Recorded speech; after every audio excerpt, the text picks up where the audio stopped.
niggas gotta pay these bills. Shit in the field is real. We some bustin' niggas with license to kill. If you ain't down, you better chill. We not joking niggas, shit we say is real. Paper chasing. Now, to understand, let's go back to society itself. Interracial relationships were very frowned upon, not just with black and white, but it was the most polarizing because, well, we know about slavery and all that good stuff. So, as you know, if you follow history, that if a black man with a white woman, things didn't turn out good. Didn't turn out great. Plus, it once again was a rarity.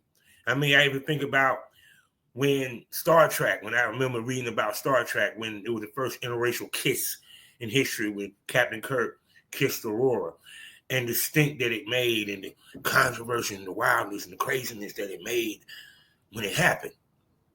But there was interracial in porn back then. Now, porn back then wasn't what we're accustomed to or we're used to.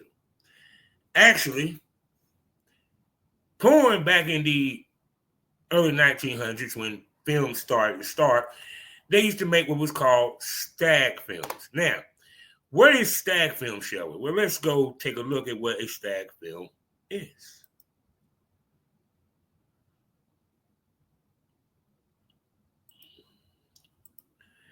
See, stag films is a euphemistic term of a type of pornographic film of underground productions in the late 1800s and until the late 1960s. This is when major Hollywood productions of adult films became, this when, porn became mainstream. So the stag films were what we would call this day and age the TikTok porn, the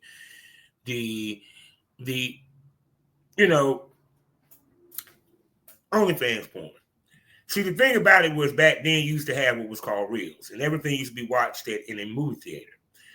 And people had projectors.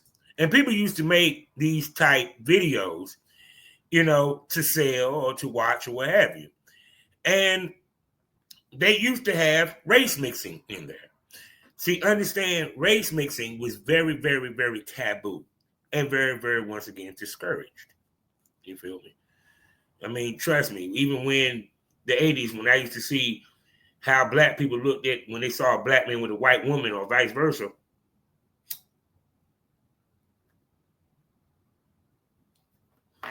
the looks that those people used to get. So they used to film these videos. And they used to have interracial in them.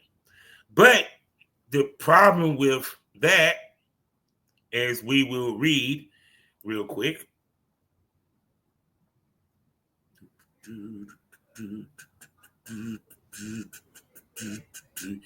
from the article from blackfeminism.com, they talked about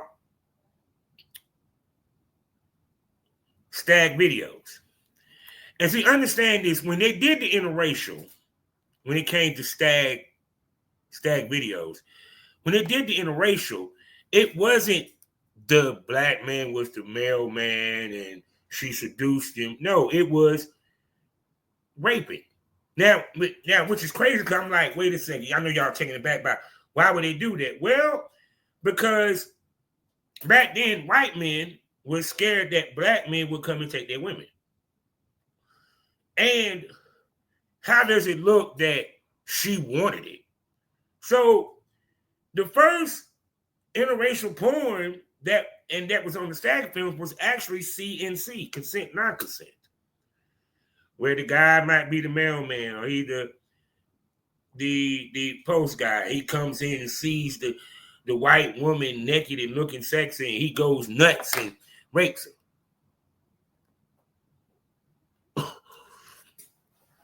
Which means that the first images of interracial porn, especially amongst blacks and whites, was negative. Why was it negative? Well, to keep it taboo. You feel what I'm saying?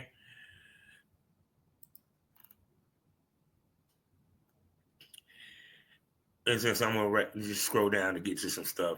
Race porn. This is called race porn. Like most stag films, use lewd humor to depict sexuality, thus using comedic distance to emphasize racial difference of black sexuality. Miller Young states, this is from her book, for black women, this included depicting them as trickster characters. Often they would adopt a facial expression like eye rollings or dismissive poke fun about the beliefs around women's desires and men's ability to satisfy them. So once again, it was negative. For the black guy, it's I'm going to take the pussy. To a black woman, she's an evil seductress who does evil shit. All this was one to discourage white people to be with black folk because, once again, I keep saying this, music and porn dominates our culture, whether y'all want to admit it or not. Whether y'all want to admit it or not, it dominates it. So these stag films,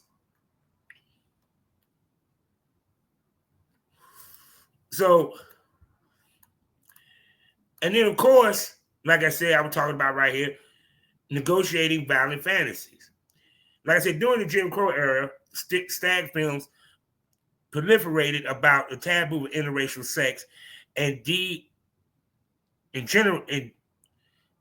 I can't even fucking say the word, de-integrated black sexuality. Often cast them as domestic figures. Often their films play off of white men's fear of being sexually replaced by superior black men by depicting the black men as sexual attackers, such. Black women performers would play sexual passive domestic servants, white men, and depict the invoked reality of black women, domestic in white men. So once again, like I said, so this is what interracial porn was for the most part. And like I said, you have to think, during this time period, interracial porn, once again, interracial was taboo. Black men used to get hanged if they fucked a white woman. They would get patronized and fucked with. They didn't even want us in their own neighborhoods. So imagine seeing a video where this white woman really wants the black man now, and a video where the black woman wants her white employer. Let's look at Hollywood. What were black people were? They were the jokes, the Bojangles. They were even the maids, the servants, and so forth. You feel me? Or the milkman or what have you. It's no different. See, that was the point that people were seeing. Now, understand this. During this time, stag films was not popular among society. Actually, they were looked down upon. Actually, they considered them illegal to film.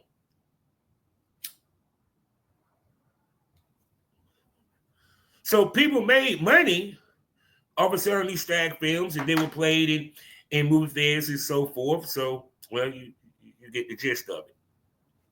But that was the whole purpose of where the interracial was at that time. Stag films. So we've been fetishized even back then. You feel me? But see, the thing about it is, as the years grew, stag films and porn became more mainstream. Thanks to New York. Thanks to actually the mafia, believe it or not. And also, here's another thing. A lot of these stag films, it wasn't housewives. It was actually prostitutes that were filming this shit. Because no respectable white woman would want to be seen with a black man like that. actually no respectable woman back then where they were considered respectable even when they filmed in those. So they just couldn't just find anyone. It was always usually a prostitute or what have you. And like I said, these films were not long. They might have been like 6 minutes at best or 7 minutes. Some of them were silent. You know, it took a while before they put sounds in music, in movies, people.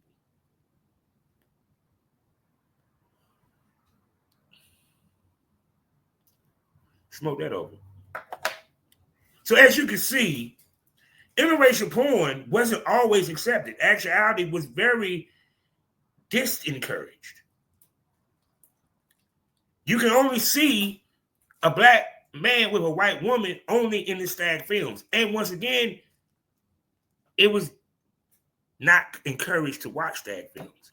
Once again, porn was very taboo back then. There weren't no stores to go see them. There were no theaters.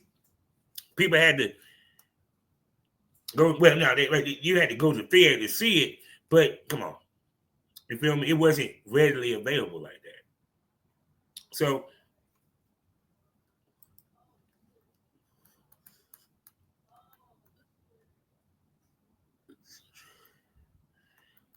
see, that's what people got to realize. Stag films were the only videos where, actually, if you want to be honest, where people can be open.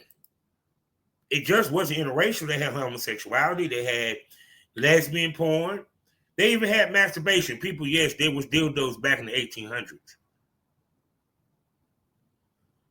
So this stag films was the way that America back then could fulfill their fetishes and their vices when it comes to taboo.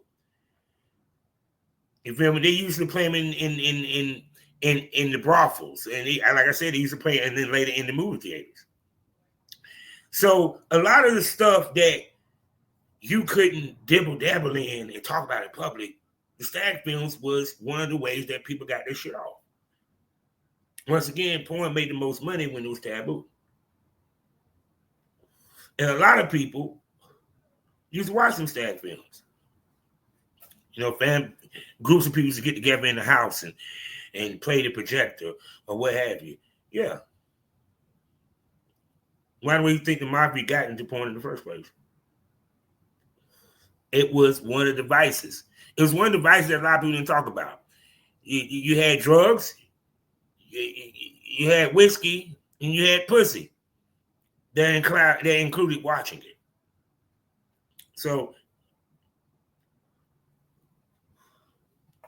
but once again, the black on white within them stag films were, how can I put that, very rare. Because even though, yes, this was taboo and not a lot of people supposed to see it, white women was worried about the backlash of being with a black man. Actually, if you could be the biggest whore on in the world, and it wasn't a problem, as long as you wasn't with a nigga. So even then, as you see, as this episode goes further, that white women pay the price to be with brothers. And white women always wanted to fuck brothers. There's not a white woman in America right now that ain't thought about or have fucked a black man. I don't give a damn what your parents say. We've always been fetishized. It's just back then it was more negative than anything else. It was negative for us because the whole purpose was to still show us in a subordinate state, even in porn, even in sex. In a lot of these cases, like I said, when it came to the black man, he took it. The black woman, she submitted to the white man. It was a theme with these stag films. But then, porn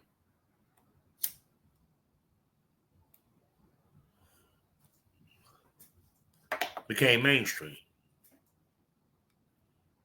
Porn became mainstream. The first stag, hold on, I'm about to look up and see. The first stag film that became mainstream and loved was a German film called Am Bind. Let's pull this up so y'all can see what I'm reading.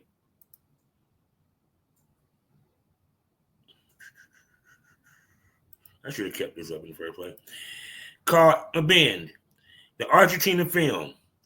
And then we had an American film, which was called El Santero, The Devil, in 1907, which was also, which was in Argentina. And I'm bad. And Free Ride, known as The Grass Sandwich, was a silent film. So even though a lot of people like porn started to become mainstream, the real mainstream, meaning that it became big,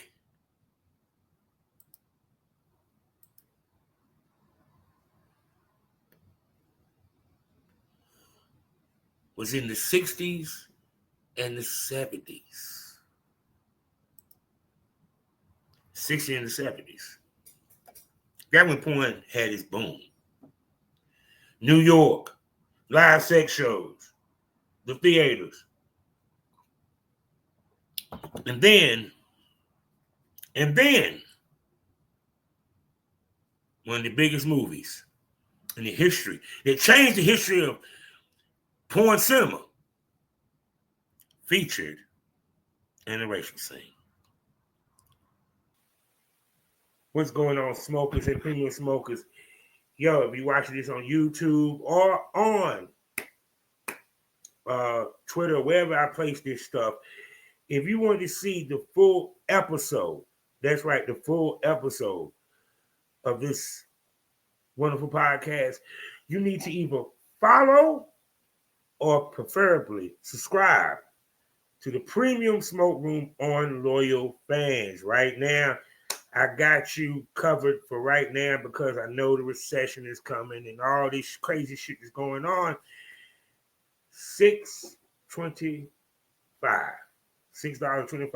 the first month for you to join the Premium Smoke Room. We're talking about 4 premium podcasts for you to enjoy, plus special events, as well as I even go live on X. And if you follow or you subscribe, you can ask the ladies questions live on X. You can submit questions to be answered live on X when we do those shows. You feel me? And what happens in the Premium Smoke Room?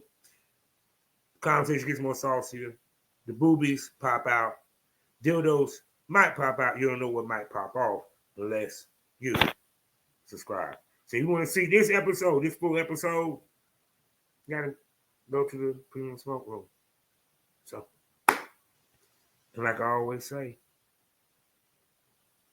life is a learning experience. What's the point of the experience if you haven't learned anything? Smoke this over. Brought to you by Pass That Apparel. Find it on TeePublic. Pass That Inhalation Partner. Now, smoke on it.